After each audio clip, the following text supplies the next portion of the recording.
My parents ignored my kids for years.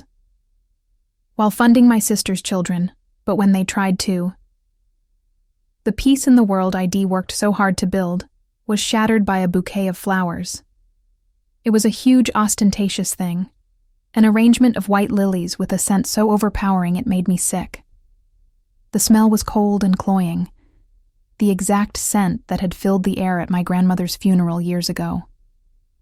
I remembered my parents then, standing stoic and dry-eyed, accepting condolences with the same detached politeness they reserved for business acquaintances. The flowers weren't for mourning, they were for performance. This felt the same.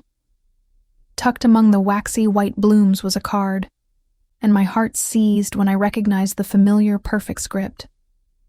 Mother and Father. The cold feeling that washed over me was worse than a mouthful of spoiled milk. It had been 15 years since they'd last been a real presence in my life. 15 years of birthdays marked by curt text messages and holidays acknowledged with a generic e-card. 15 years of building a life where their absence was a foundational block, a silence I had learned to cherish. And now, this bouquet arrived like a declaration, a gaudy ambassador sent to breach the walls of my quiet world, as if its sheer expense could erase all those empty years. My hand trembled as I reached for my phone, a war raging within me. One part of me, the pragmatic adult who had clawed her way to this peaceful life, screamed to throw the flowers in the trash and block the number. It screamed that this was a trap, a gilded cage door swinging open, and that nothing good could ever come from walking through it. This was a game, and my mother never played a game she didn't intend to win. But another part, a smaller, younger voice that I could never fully silence, whispered a dangerous question. What if? What if this time was different? The abandoned child inside me, the one who still remembered looking for their faces in every school play audience, needed an answer. I hated that I still needed it. With a deep, shaky breath, I dialed her number. Her voice hadn't changed, still possessed that same manufactured calm that always drove me crazy, a smooth, polished veneer that nothing could penetrate. It was the voice of a woman who was perpetually, glacially in control. Clara, darling, I had a feeling you'd call. As if she'd bestowed a great favor upon me. When I asked about the flowers, my voice tighter than I intended, she brushed it off with a light, airy laugh. She spoke of reconnecting, of making up for lost time, especially with the children. Every carefully enunciated word reeked of falsehood, a stench stronger and more nauseating than the lilies torturing me from the kitchen table. A bitter laugh escaped my lips before I could stop it. Lost time? Mother, you didn't lose time. You discarded it. I felt the rage that had simmered for years, a low, constant heat beneath the surface of my life, begin to boil over. The memories came flooding back, not as vague impressions, but as sharp, painful snapshots. I wasn't thinking of their trips to Paris or their charity galas. I was thinking of the searing humiliation of being 10 years old, standing on a stage in a scratchy dress for a piano recital. My daughter, Maya, had that same look in her eyes last year, that hopeful, searching gaze across the sea of faces, looking for the two that were supposed to be there. I watched her smile falter, just a little, when she realized the chairs I'd saved were still empty. Her performance was beautiful, flawless, but I saw the slight tremor in her hands. When I called my mother the next day, her excuse was weightless. Oh, darling. It completely slipped my mind. You know how hectic things get.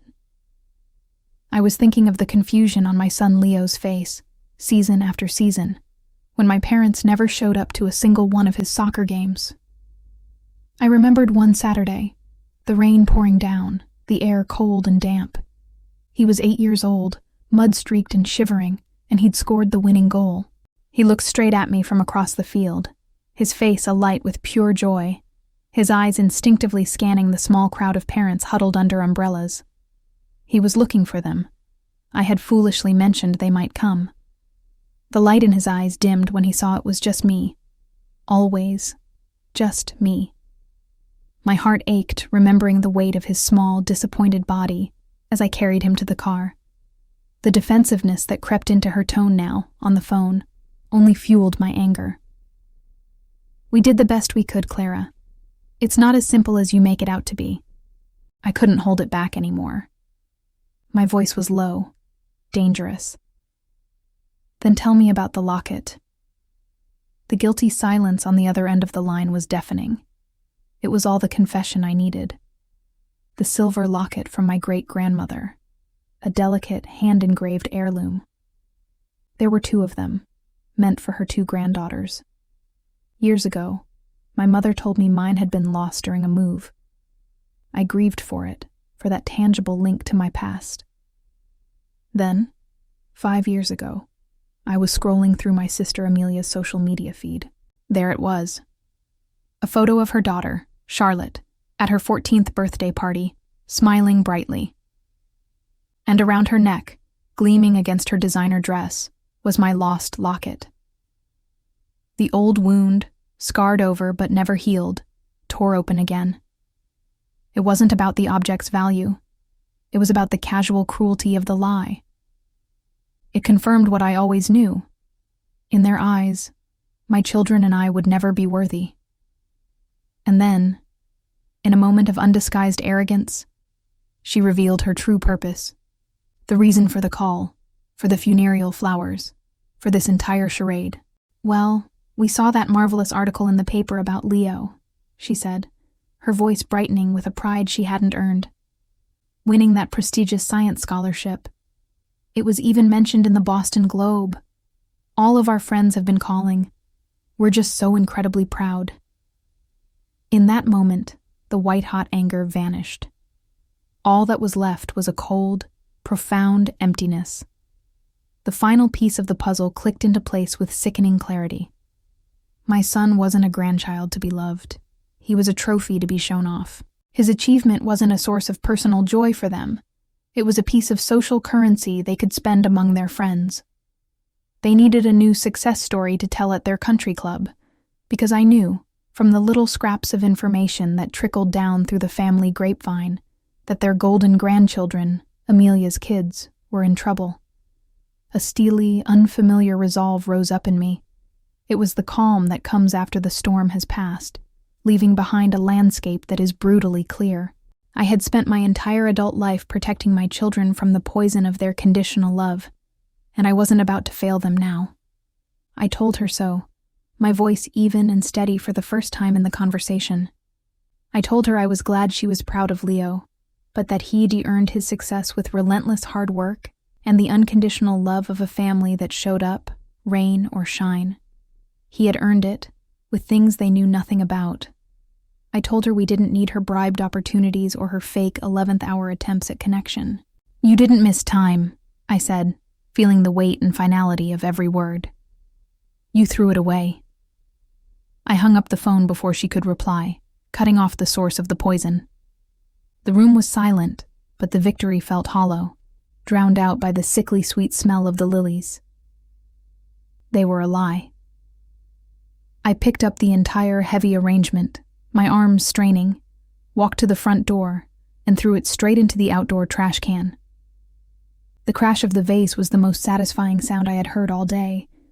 The feeling was unbelievably, breathtakingly liberating. The slam of the trash can lid was a period on a sentence I should have written years ago. I walked back inside, my hands still trembling, not with anger anymore, but with a strange, hollow sort of adrenaline. The house was quiet again, but the peace felt different. It was the charged stillness after a storm, the air tasting of ozone and finality. The sickly sweet ghost of the lilies still lingered in the air, a phantom I couldn't banish, and I busied myself opening windows, lighting a cinnamon-scented candle. Anything to reclaim my space from their invasive presence. For years, their influence had been a subtle, creeping mold in the corners of my mind. Today, they had tried to kick down the door, and for the first time, I had bolted it shut. The relief was immense, but it was tangled with a deep, aching grief for the family I should have had, the one I had finally, truly let go of. I was still sitting at the kitchen table, staring into the flickering candlelight, when Ben came home. He found me there, a half-empty mug of cooled tea in my hands, the story of the afternoon written all over my face. Ben has always been my anchor, a man whose quiet strength and unwavering steadiness were the complete antithesis of the chaotic drama of my own family. He took one look at me, his brow furrowing with concern, and sat down, his warm, calloused hand covering mine. He didn't speak, he just waited.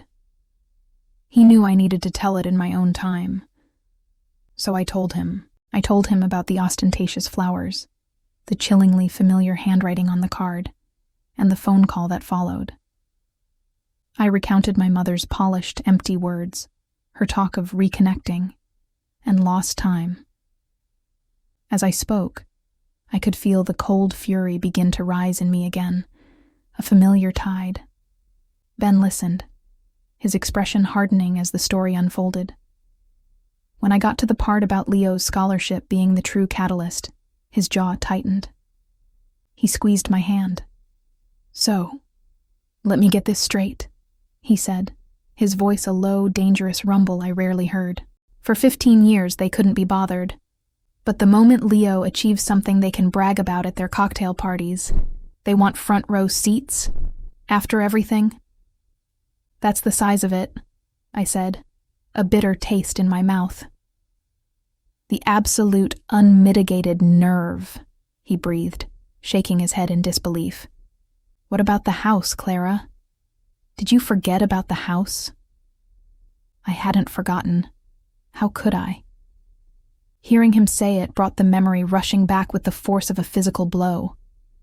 It was the secret, ugly cornerstone of our family's imbalance, an injustice so profound it had reshaped my understanding of what love and family were supposed to mean. It was about so much more than a lost locket. We were 28 when my sister, Amelia, bought her first home. Ben and I were living in a cramped third-floor apartment with questionable plumbing, saving every spare dollar we had for a down payment of our own. I was working nights as a waitress on top of my day job, and Ben was taking on any freelance architectural project he could find. We ate pasta and rice. Our date nights consisted of a rented movie and a shared pint of cheap ice cream, and we watched our savings account grow with the slow, agonizing pace of a stalactite. We were proud of our struggle. It was ours, and it was building our future. Then Amelia called me, her voice bubbling with excitement. She and her husband had found a perfect 4-bedroom colonial in a manicured Boston suburb. I was happy for her. A genuine, uncomplicated happiness, until she dropped the bomb, her words as casual as if she were commenting on the weather. "And the best part is, Mom and Dad took care of the down payment. The whole thing. Can you believe it? They said they wanted us to get off to a good start." The phone felt slick in my hand. I remember staring at a crack in our apartment wall, the silence stretching between us. A down payment. A gift of, at the time, what felt like an impossible, life-altering sum of money. Not a loan. A gift. It was more than Ben and I had managed to save in 3 years of relentless, back-breaking work. That's amazing, Amelia," I managed to say, the words feeling like ash in my mouth. "I know, right?" she chirped, completely oblivious. "They're just the best. You and Ben should ask them too when you're ready to buy." The naivety, or perhaps the willful ignorance, of that statement still had the power to take my breath away. She lived in a world where parents just handed you the keys to your future. I lived in a world where you had to forge them yourself, knuckle by bloody knuckle. When I had cautiously, humiliatingly, broached the subject with my mother a week later, her response was swift and dismissive. "Oh, Clara, it's a completely different situation," she'd said, her tone implying I was a fool for even asking. "Amelia's husband has a very demanding, high-pressure career. They needed to be in a good school district. It was an investment. Your circumstances are simpler." Simpler. That was the word she used. Simpler because my husband was a passionate young architect, not an investment banker. Simpler because we were building a life based on our own merit, not on a name or a connection. Simpler because we had not been chosen. The message was clear. Amelia was an investment. I was a charity case they couldn't afford. They didn't give her the money because she needed it. They gave it to her because she and her success reflected well on them. We were left to struggle because our struggle was invisible to their social circle, and therefore it didn't exist. "No, I didn't forget the house," I finally said to Ben, my voice thick with the memory. "I will never forget it. That was the moment I knew.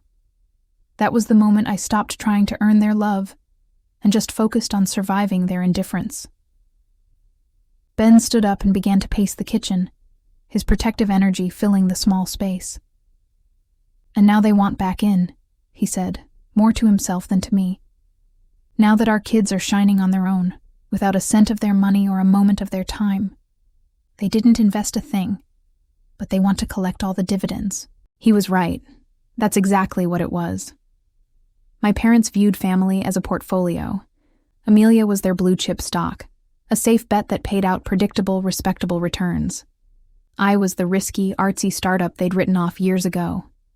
They were stunned to discover that my company was not only solvent, but thriving, turning out products of integrity and brilliance like Leo and Maya. And now, they wanted a hostile takeover. The candle on the table flickered, casting long shadows across Ben's angry, beloved face. The grief I'd felt earlier was receding, replaced by a cold, hard clarity. This wasn't just my fight anymore. It was our fight. It was about protecting the beautiful, simple, and truly worthy life we had built together. The life they had deemed unworthy of investment. "They can't have them, Ben," I whispered, the words forming a vow. "They don't get to ignore my children's struggle and then lay claim to their success. They don't get to do that." He came back to the table and knelt before me, taking both of my hands in his. His gaze was fierce. "No, they don't," he said. "They made their choice 15 years ago, when they bought Amelia a house and told us we were simpler. This family, the four of us, this is the only portfolio that matters. And we're not selling any shares." Leaning on his strength, I felt the last of my doubt evaporate. My mother's call wasn't an isolated incident. It was the inevitable symptom of a disease that had run through my family for decades. And I finally had the courage and the clarity to declare our home, our children, and our lives permanently in quarantine. For a few days, a fragile peace settled over our home. It was a self-conscious quiet, the kind you hold your breath in for fear of breaking. I didn't tell my mother that I'd thrown her flowers in the trash. I didn't need to. The silence from her end was answer enough.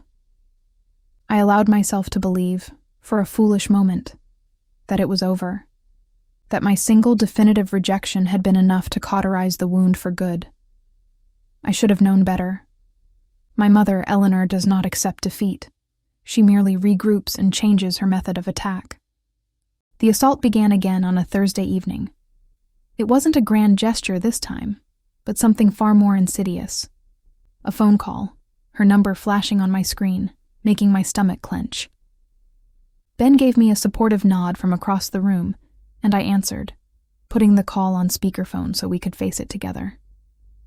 Her voice was different. The polished, confident sheen was gone, replaced by a soft, tremulous tone I hadn't heard in years. It was the voice she reserved for moments of high manipulation, a carefully crafted performance of vulnerability. "Clara?" she began, her voice catching slightly. "I've been thinking about our conversation. I think perhaps I handled it poorly. Your father and I, we were just so excited." I remained silent, refusing to take the bait. "It's just that we're not getting any younger, darling," she continued, the tremor in her voice increasing. "Your father's health, well, it isn't what it used to be. The doctor has him on new medication for his heart, and it makes you think. It makes you realize what's truly important. We just want a chance to know our grandchildren before. She let the sentence hang in the air, heavy and unfinished. Before it's too late. Ben rolled his eyes, his disgust palpable. It was a textbook guilt trip, so transparent and shameless that it was almost insulting.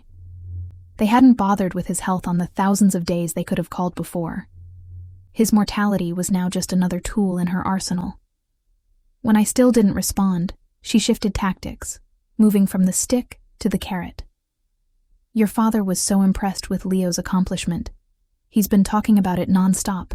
He wants to help him, Clara. He wants to introduce Leo to some of his old contacts from MIT, people who sit on admissions boards and grant committees. This could open doors for the boy that you and I can only dream of. It could change the entire trajectory of his life. That was the real bribe, laid bare. It wasn't just about showing up for recitals anymore. It was an offer of tangible, life-altering privilege. She was testing me, testing my principles. Would I sacrifice my son's potential future on the altar of my own pride? The temptation was a bitter metallic taste in my mouth. She was dangling a golden key, knowing full well that Ben and I had spent our lives teaching our children how to pick locks. I looked at Ben. He simply shook his head, his expression clear. Our children's integrity was not for sale. I have to go, Mother, I said, my voice flat and devoid of the emotion she was trying so desperately to provoke. I hung up before she could launch her next volley. That night, Ben and I talked for hours. The escalation was clear. My parents weren't just trying to get back into our lives. They were trying to purchase a controlling interest in our children's futures. We had been shielding Leo and Maya from the worst of it, but it was no longer our decision to make alone. They weren't little kids anymore. Leo was 17, a brilliant, analytical young man on the cusp of adulthood. Maya, at 15, was a quiet storm, an old soul with an artist's perception who saw the emotional truth behind every facade. They had lived through the years of neglect. They had felt the sting of the empty chairs and the forgotten birthdays. They had earned the right to a voice in this. The following evening, we sat them down in the living room. I watched my children, these two incredible people we had raised, and my heart swelled with a fierce, protective love. I saw Leo, tall and lanky, his mind clearly working a mile a minute, trying to figure out the angle. And I saw Maya, curled up in the armchair, her gaze watchful and intense, already sensing the emotional weight of the conversation. I laid it all out for them, recounting the sudden arrival of the flowers and the 2 phone calls with their grandmother. I was as objective as I could be, presenting the facts without my own heavy layer of bitterness. I told them about their grandparents' desire to reconnect. I told them about the offer to help Leo with his future. I wanted them to have all the pieces before they made their choice. When I finished, the room was quiet. Leo was the first to speak, his voice calm and measured. "So, let me process this," he said, looking at me with an unnerving clarity. "For my entire life, my academic and scientific pursuits have been, to them, irrelevant. Their interest was zero. Now that one of my projects has resulted in a tangible, press-worthy award, they want to become patrons? After the fact?" "That seems to be the gist of it," Ben said, his voice laced with pride. Leo scoffed, a short, sharp sound of disbelief. "That's not an offer of help. That's an attempt at a corporate sponsorship. They see my scholarship as a stock they can claim after it's already matured. They want the credit without having taken any of the risk. No, thank you. My work is my own." I looked at Maya, who had been listening intently, her dark eyes fixed on me. "What do you think, sweetie?" I asked gently. She was quiet for a long moment, tracing the pattern on the arm of the chair. When she finally spoke, her voice was soft, but laced with an unbreakable thread of steel. "I remember when I was 9, she began, and I was playing in my first real recital, the big one downtown. I practiced that Chopin piece for 6 months until my fingers were raw. You told me they were going to try to be there. I remember looking for them from behind the curtain before the show started." She paused, and my heart broke all over again. I looked for them the whole time I was playing too. Every time I looked up from the keys, I scanned the audience, and every time I felt this little drop in my stomach. After the show, you gave me roses, and Dad told me I was brilliant. But I remember thinking, maybe I just wasn't good enough for them to come. She finally looked up, her eyes meeting mine. "It's not about them helping Leo.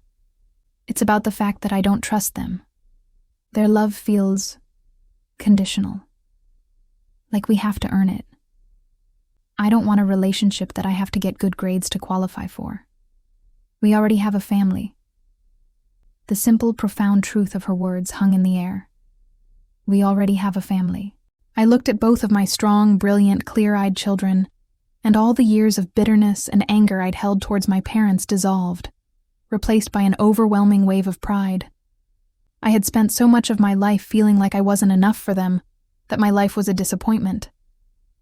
But the proof was right here, in this room, in the integrity of my son and the emotional wisdom of my daughter. We had built something far more valuable than anything my parents' money could ever buy or their connections could ever secure. "Okay," I said, my voice thick with emotion.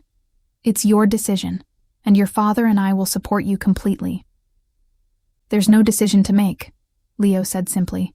"We're not interested." Maya nodded in silent, resolute agreement.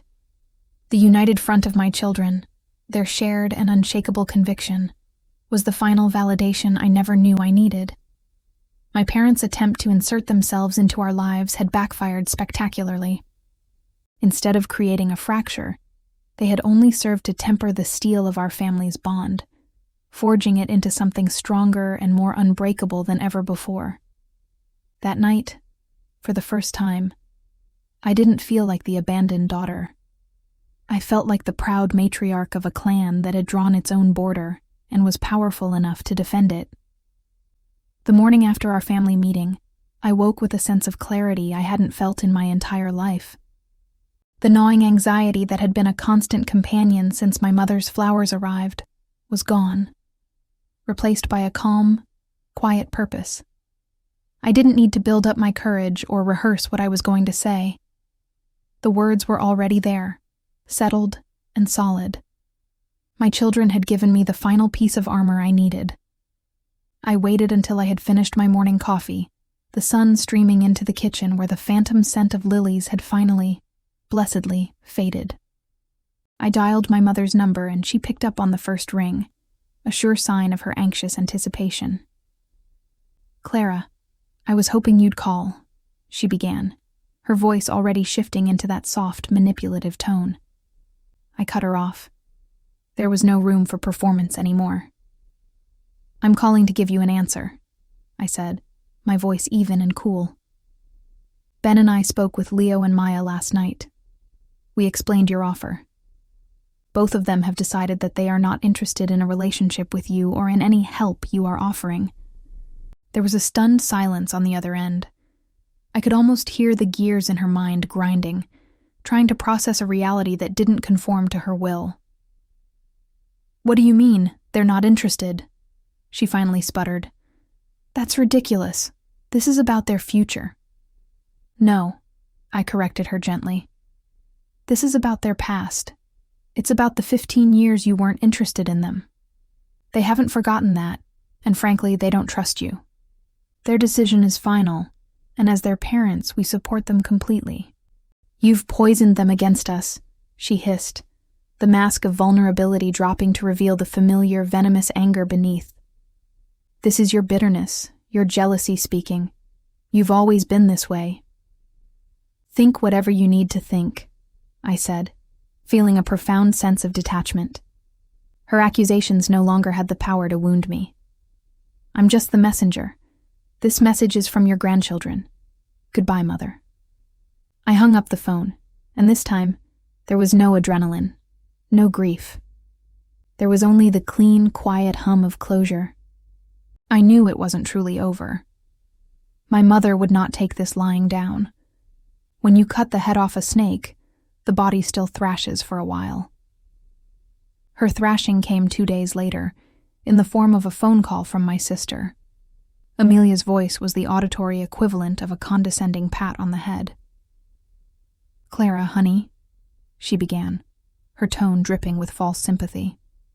"Mom called me. She's an absolute wreck. Dad is beside himself. I just think this has all gone a little too far, don't you? We need to be the grown-ups here and find a solution." "There is no solution to find, Amelia," I said calmly. "A decision was made." "But it's such a childish decision," she insisted, her frustration beginning to show. "To turn down Dad's help? To throw away an opportunity like that over some old hurt feelings? It's selfish.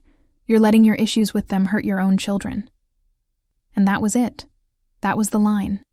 The decades of being talked down to, of having my reality invalidated, of being the simpler sister with the simpler life, all coalesced into a single point of cold, hard fury.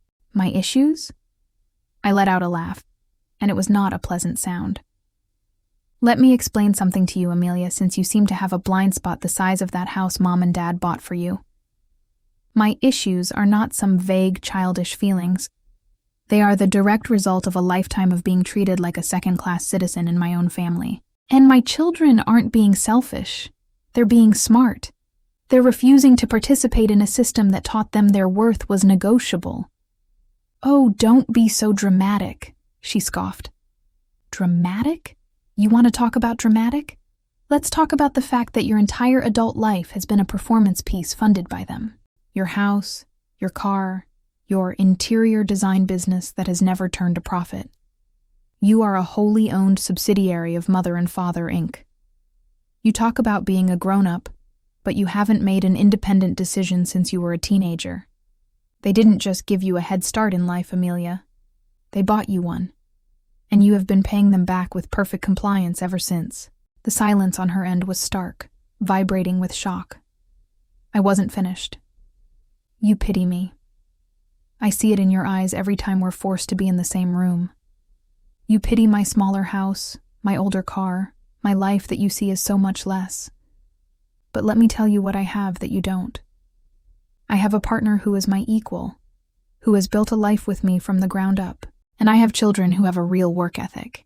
They know the soul-deep satisfaction of earning something through their own merit, a feeling you and your children will never understand." "My children are fine," she snapped, her voice thin and brittle. "Are they?" I pressed, the pieces of gossip I'd heard suddenly clicking into place. "Is that why Mason is about to flunk out of his 3rd private school? Is that why Charlotte thinks therapy is what you call a shopping spree funded by her grandparents?